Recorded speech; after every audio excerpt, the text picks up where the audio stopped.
Tutankhamun, the boy king of Egypt's 18th dynasty, was buried with 130 walking canes, and for a long time historians assumed they were ceremonial symbols of power rather than tools of survival. They were not. CT scans and DNA analysis conducted in 2010 and published in the Journal of the American Medical Association revealed that Tutankhamun was a young man whose body was quietly collapsing from the inside, the product of generations of deliberate inbreeding within the royal line. His parents are now believed to have been siblings. DNA matched two unidentified mummies, designated KV35YL and KV35EL, as his probable mother and father, and the result was a genetic catastrophe compressed into a reign that lasted less than a decade. He had Kolar disease too, a condition in which the bones of the foot begin to die from interrupted blood supply, leaving the tissue dark, necrotic, and structurally unreliable. His left foot was clubbed, twisting the limb inward and downward, so that walking on flat ground was a constant managed negotiation with pain. He also had scoliosis of the spine and, according to some analyses, a cleft palate. Multiple strains of Plasmodium falciparum malaria were confirmed in his remains, and the combination of bone disease, spinal deformity, immune compromise, and parasitic infection likely killed him around age 18 or 19. The golden funeral mask that made him famous shows a serene, perfect face, symmetrical, ageless, almost divine. Beneath the linen wrappings was a withered, deformed foot attached to a teenager who ruled an empire he could barely walk across. King Charles II of Spain. If you wanted to design a human being with the maximum possible genetic damage through inbreeding alone, and you had several generations to work with, you might end up with something close to Charles II of Spain, and the Habsburg dynasty essentially did exactly that without meaning to. By the time Charles was born in 1661, the family tree had folded back on itself so many times that geneticists calculating his inbreeding coefficient in a 2009 PLOS, one study arrived at a figure of 0.254, which is higher than the coefficient expected from a direct sibling pairing. Philip I, the dynasty's foundational figure, appeared 14 times within just a few generations of Charles's lineage. The physical results were staggering. The Habsburg jaw, a mandibular prognathism that caused the lower jaw to protrude dramatically beyond the upper, was so extreme in Charles that he could not bring his teeth together to chew food. His tongue was reportedly so enlarged that he drooled continuously and spoke with significant difficulty, and contemporaries described conversations with him as exercises in patience and interpretation. He could not walk until age 8. He could not speak until age 4. He vomited frequently, suffered episodes of sudden unconsciousness, and his limbs were weak to the point where courtiers routinely assisted him with tasks that healthy adults perform without thought. He had 2 wives, Marie-Louise of Orléans and then Mariana of Neuburg, and produced 0 surviving children, a biological outcome that was never in serious doubt given the severity of his condition. He died in November 1700 at age 38, his body essentially exhausted before it had ever been fully functional, and the extinction of the Spanish Habsburg line triggered the War of Spanish Succession, redrawing the political map of Europe. One man's genetic collapse producing one of the continent's defining 18th-century conflicts. Richard III of England. In September 2012, workers excavating a Leicester car park discovered a skeleton that would become the most scientifically examined set of royal remains in British history. The bones were confirmed via mitochondrial DNA, matched to living descendants to be those of Richard III, last Plantagenet, King of England, who had died at the Battle of Bosworth Field in August 1485 and had been buried, then forgotten beneath what eventually became a municipal parking lot. What the skeleton revealed was striking, not because it matched the monstrous portrait Shakespeare had constructed in his famous play, but because it partially did and partially didn't. The spine showed severe adolescent-onset idiopathic scoliosis, a dramatic-shaped lateral curvature estimated at somewhere between 65 and 85 degrees, which would have made Richard's right shoulder visibly higher than his left and given him a noticeably asymmetrical silhouette. This was not a birth defect in the strictest congenital sense, but a condition that developed during his teenage years and progressed to the point of medical significance. What Shakespeare described as a withered arm, however, found no support in the bones, no evidence of a shortened or malformed upper limb existed, suggesting that the Tudor propagandists who shaped Shakespeare's source material had invented or exaggerated that detail to tie physical deformity to moral corruption in the audience's mind. The skeleton also contained evidence of roundworm infection, a reminder that parasites were no respecter of royal blood. The skull bore multiple perimortem injuries consistent with battle wounds, including a severe strike to the base of the cranium, suggesting that whatever Richard's physical limitations, he died fighting rather than fleeing. The gap between the monster of the portraits and the complicated, imperfect man in the ground is one of the more unexpectedly human gaps in English royal history.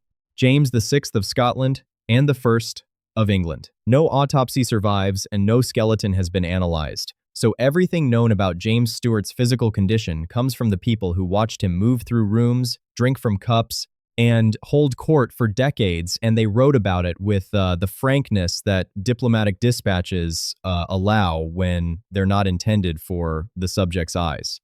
Ambassadors from France, Venice, and the Spanish Netherlands consistently described a king whose legs were weak and unreliable, who leaned on attendants during public appearances, and who moved with a gait that observers found at odds with the authority his position demanded. His tongue was described as too large for his mouth, causing him to speak thickly and to lose liquid from his lips when drinking, characteristics consistent with macroglossia, though no formal diagnosis is possible at this distance. He was famously unable to sit still, fidgeting and shifting throughout audiences in a way that struck contemporaries as undignified, and that some modern medical historians have connected to possible neurological or musculoskeletal conditions, with hypotheses ranging from rickets affecting his lower limbs to Perthes disease causing avascular necrosis of the femoral head, though all such retroactive diagnoses remain speculative. What makes James particularly interesting is the contrast between his physical presentation and his intellectual output. He authored works on theology, demonology, kingship, and tobacco, and was by most scholarly accounts a genuinely formidable thinker operating inside a body that consistently undermined the performance of majesty. Whether his conditions were congenital, the result of early childhood illness, or some combination of both, his court adapted around them, and the record of that adaptation is one of the more quietly revealing windows into how royal physical disability was managed and minimized in the early modern period. Carlos II of Austria. He is not Charles II of Spain, but he is his ancestor, and his case matters precisely because of that relationship, because watching Carlos II of Austria reveals the mechanism in motion before the catastrophe arrives. Born in 1540 and married in 1571 to Maria Anna of Bavaria, who was herself a Habsburg on her mother's side, Carlos added another tight loop to a genealogical structure that was already dangerously self-referential.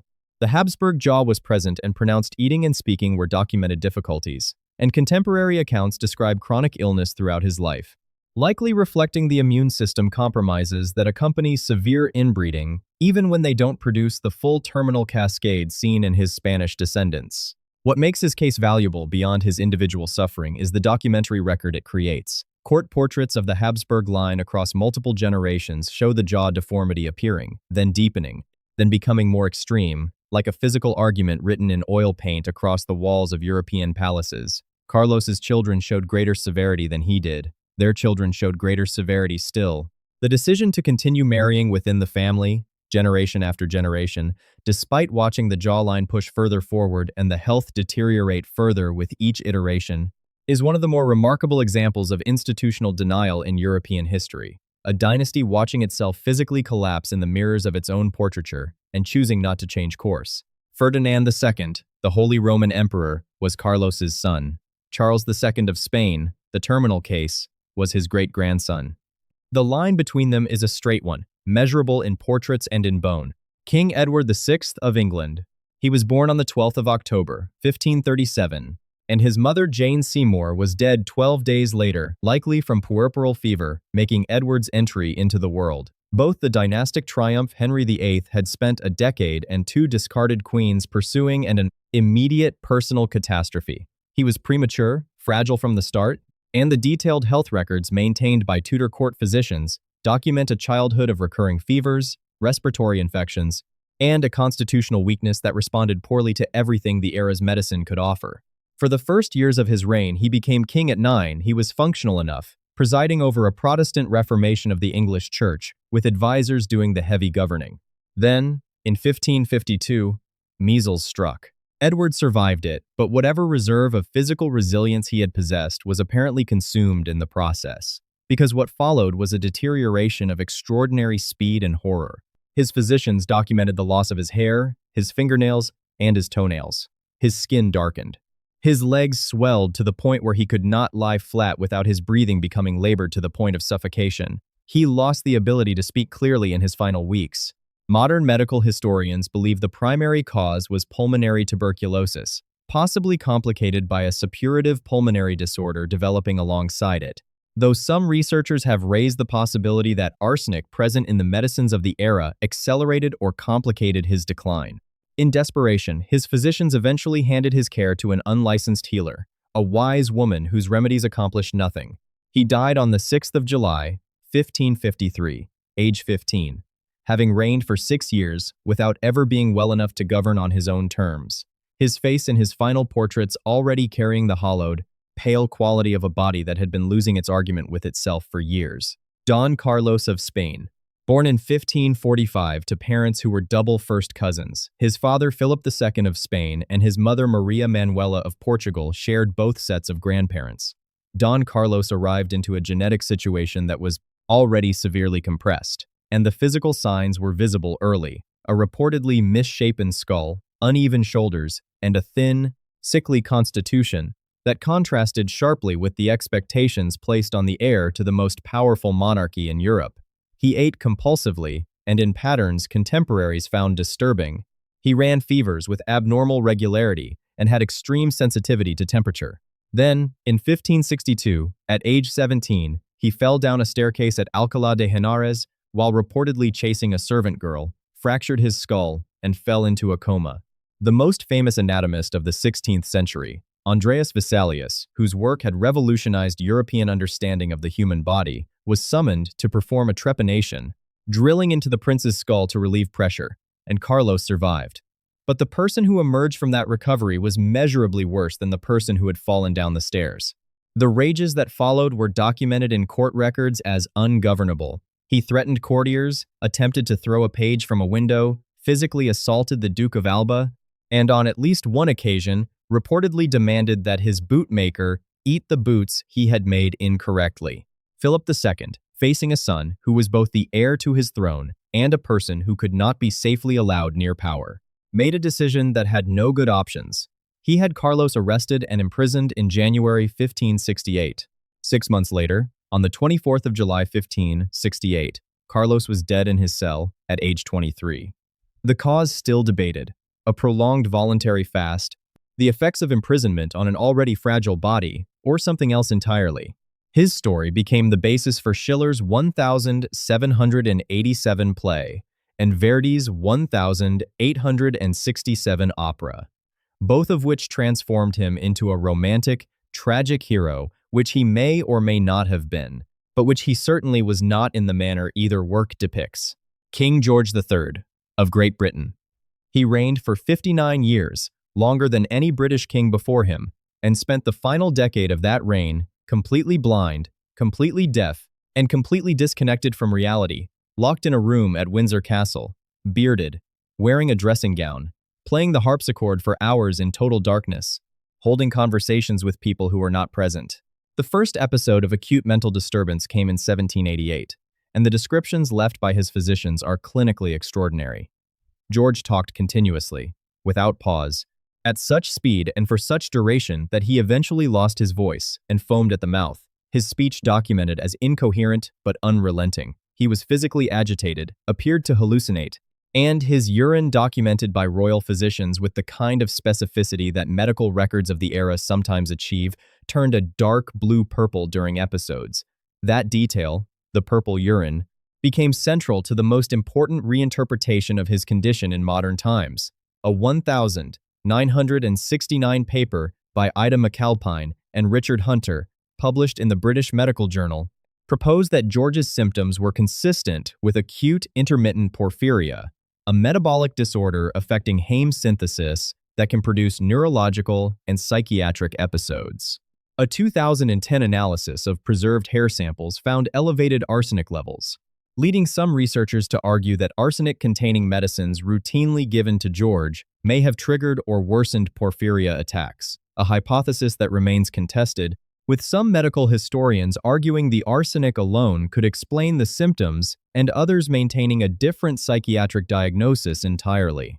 What is not contested is the trajectory. By 1810, he broke permanently, and the regency began. He outlived his own sanity by a decade, dying in January 1820, having been kept alive by physicians who had no reliable understanding of what had destroyed him and no tools to reverse it. Emperor Ferdinand I of Austria. He had up to 5 seizures per day. That figure, documented by court physicians and corroborated by diplomatic observers who had no incentive to exaggerate, provides the simplest possible summary of why Ferdinand I of Austria's reign from 1835 to 1848 was, in practice, the reign of the men around him. Ferdinand suffered from epilepsy of significant severity, and he also had hydrocephalus, an abnormal accumulation of cerebrospinal fluid in the brain, which gave his head a visibly enlarged appearance that formal portraiture worked hard to minimize and that written accounts were considerably less discreet about. His speech was severely impaired. Contemporaries described him as unable to sustain a coherent conversation, and the famous remark attributed to him, "I am the emperor and I want dumplings," may be apocryphal, but it became an enduring symbol of the distance between his title and his functional capacity precisely because it captured something true about that distance, whether he said it or not. The decision to place Ferdinand on the throne, despite full knowledge of his condition, was not an accident or an oversight. It was a calculation. An emperor who could not govern, could not interfere, and so real power sat with Metternich and the State Conference, while Ferdinand provided the dynastic legitimacy that the system required. He abdicated in December 1848 during the revolutionary upheaval that swept across Europe, retired to Prague, and lived quietly for another 27 years, dying in June 1875 at age 82, which means he outlived most of the men who had governed in his name and survived into an era when the empire itself was transforming into something his incapacity had helped, inadvertently, to shape. Alexei Romanov. Photographs of Alexei show a beautiful child, wide eyes, dark hair, the kind of face that looks composed and thoughtful in formal portraits. What the photographs do not show is that any bruise on that face, any knock against a table corner, any tumble in a corridor could trigger an episode of internal bleeding that might last for days, during which he screamed continuously and could not be effectively helped by anyone. Alexei suffered from hemophilia B, also called Christmas disease, a deficiency of clotting factor IX inherited through his mother Alexandra from her grandmother Queen Victoria, who carried the gene and transmitted it to several of her descendants across the royal houses of Europe. A single genetic mutation distributed across thrones from Russia to Spain to Prussia like a slow-moving inheritance of catastrophe. During severe episodes, blood pooled into Alexei's joints, inflaming them, destroying cartilage, and leaving him temporarily crippled in addition to the pain. He was photographed being carried in the arms of a Cossack sailor named Derivenko, his legs dangling. Because he could not walk after a serious internal bleed, the heir to 300 years of Romanov rule. Unable to stand on his own, Alexandra's search for relief for her son led her to Grigory Rasputin, a Siberian mystic whose apparent ability to calm Alexei's episodes, possibly through hypnotic suggestion, reducing stress-induced vascular pressure, though the mechanism remains debated, gave him an influence over the empress that extended into her communications with the Tsar about ministerial appointments and wartime policy. The secrecy surrounding Alexei's condition, maintained for years from the Russian public, contributed to the growing perception of an imperial family operating in a sealed world disconnected from reality. Alexei was 13 when the revolution came. He was shot alongside his family in a basement in Yekaterinburg on the 17th of July, 1918. A boy whose body had been trying to kill him since birth, finally killed by something else entirely. Kaiser Wilhelm II of Germany. The delivery lasted so long and went so badly that the physicians attending the birth of the future German emperor in January 1859 used forceps in a way that damaged the brachial plexus, the network of nerves running from the main, spine through the shoulder, and down the arm on the left side of the infant's body. The result was Erb's palsy, a left arm that was approximately 6 inches shorter than the right, significantly thinner in muscle mass, and capable of only very limited movement at the elbow. Wilhelm spent his entire adult life managing the concealment of this disability, with a precision that bordered on obsessive. In formal portraits, he is almost invariably shown with the left hand tucked into a pocket, resting on a sword hilt, draped across his body, or otherwise positioned so that the asymmetry is minimized or invisible. The court cooperated in this concealment as a matter of policy.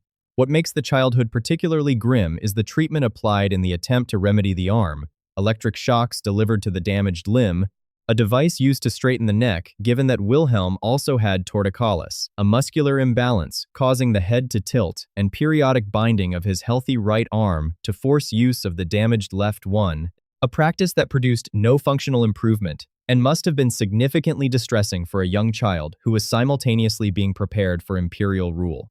The historian John Roll, whose three-volume biography of Wilhelm is the definitive scholarly treatment, has argued at length that the combination of the disability itself, the humiliation of the remediation attempts, and the relentless pressure applied by his mother, Victoria, the eldest daughter of Queen Victoria, who found her son's imperfect body a source of profound personal disappointment, produced a man of acute and poorly managed insecurity, one who compensated with aggression, posturing, and an appetite for dominance that shaped German foreign policy in the years leading to 1914.